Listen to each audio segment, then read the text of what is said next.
Marvel Studios' She-Hulk Attorney-at-Law has some smashing visual effects, which is why I'm speaking with VFX supervisor Shannon Justison and Dottie Anerson. Hey folks!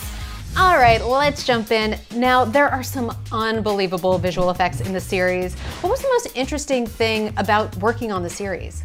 I think the most interesting thing for doing the VFX for a show like this is that we have a CG lead, and that has never been done in a Marvel television show before because it's a little crazy.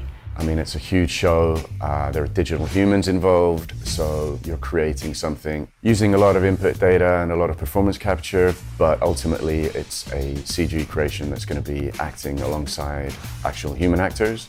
It was all about making sure that we had everything in place to get the best performance recorded so that we could deliver on a She-Hulk character that represented Tatiana's acting. Still in control, no overwhelming feelings of rage. No, a normal amount of rage. So you know, walking into that room, you were gonna have a fully CG lead character. Where do you start? So if you're gonna create a fully digital character like She-Hulk, there's sort of two streams you're pursuing at the same time. The first is Viz Dev, which would be standard for any sort of CG character. We have a visual development department here at Marvel. They look at all the comic books and they look at how our story is telling her story. And then the other side of that is that we look at our casting. The important part of this is that we need to know what Tatiana looks like in order to be able to transform her in and out of She-Hulk. We in VFX subject her to a lot of scanning and photography. That then goes to build stage. That goes through multiple steps of development, making the model look as real as possible, just in terms of like the physical proportions and the physical aspect of it.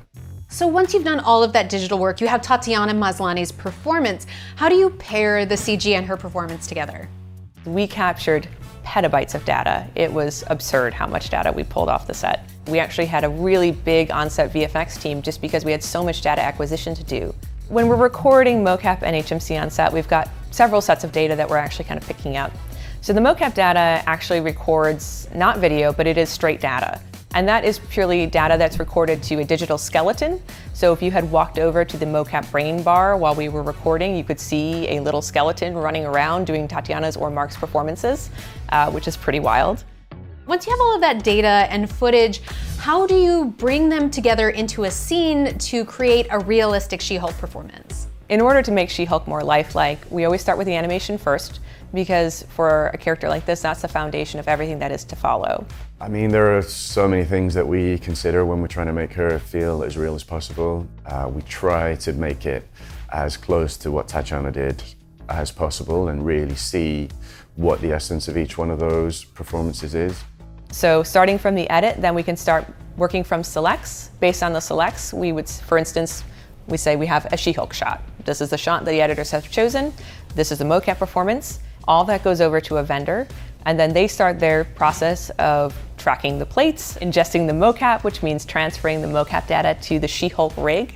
And yeah, the thing that's most exciting is just seeing it come together, seeing it come to life. It's a long process, you know. We would start by post-vising, and where Tatiana would be walking around in her mocap suit, we would then put in a She-Hulk in a kind of a low-res, quick turnaround post-vis form, so that could start to inform our edit. While the animation team is working away, the shaders team is working on refining all of the look of her skin texture, her hair texture, her clothing texture.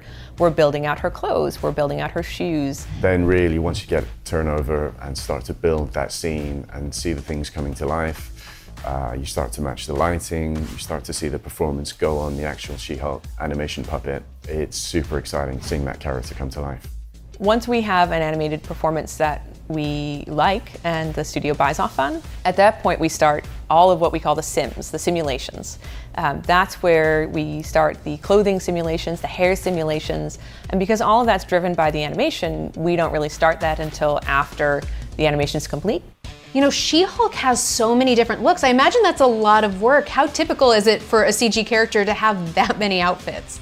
Yeah, so She-Hulk has 25 outfits, which is a crazy amount of different outfits. Like usually CG characters will have one, maybe two.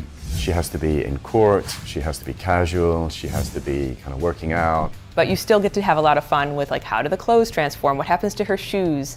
Each one of these outfits has to be digitally created. It has to have its simulation. There'll be multiple layers to it. In one of our episodes, She-Hulk, turns up at a gala event for Female Lawyer of the Year, and she is wearing a sequined dress. She-Hulk's gala dress, the sequin dress, it's incredibly complicated and terrifying to build in CG. The dress is mind-blowing. It is so amazingly well done. I think there are over 1 million sequins that sparkle, they catch the light correctly, they have to be form-fitting on her, they have to flow with the dress. I'm just constantly aware of, when I'm reviewing those shots, just how, what an achievement it was to make that dress. Oh my God, that thing is incredible. It's so well done. It really is so incredible. And you know, the whole series really is so special. What are you most proud of looking back at this entire series? I'm really excited for people to see this character. I'm excited for my kids to see her. And yeah, just being involved with kind of bringing to the screen so many shots of a digital human. I am very grateful for the opportunity to be involved with something so big. I really feel like it's been an honor to be part of the She-Hulk team, especially as the VFX team. I love origin stories, and she's such a fun and witty, and she's meta, and she's just such a great character. So to be a part of her origin story is just a privilege. Oh, Shannon and Dottie, it was such a blast getting to talk with you a bit more about She-Hulk and how you bring her to life. Thank you so much. And of course, everyone, make sure you go watch all episodes of Marvel Studios' She-Hulk: Attorney at Law, now streaming only on Disney+.